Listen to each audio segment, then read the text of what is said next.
Well, what about reading comprehension strategies?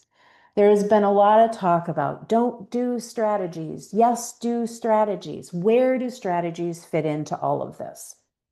Now, I think Laura's going to put a link to this article as well in the chat, and we're overloading you with links here, and that's crazy.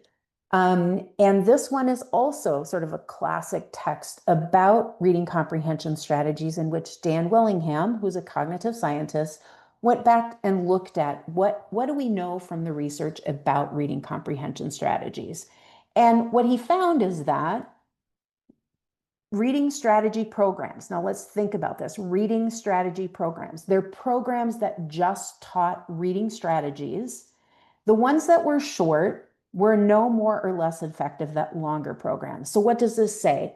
Yes, reading strategies are useful, and a brief instruction in the strategy themselves will actually help a student comprehend more, but we don't need to teach main idea in detail in isolation over and over and over and over again, because the goal of reading is not to necessarily apply a strategy, right?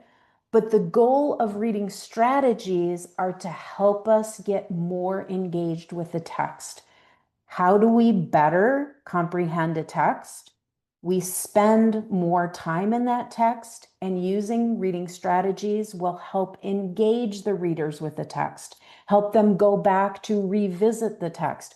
But the text should always be the lead, not the reading strategies. And so reading strategies help us get down to a full understanding of the entire text, or help us get to that place where we can actually build a really strong mental model about what the text is telling us.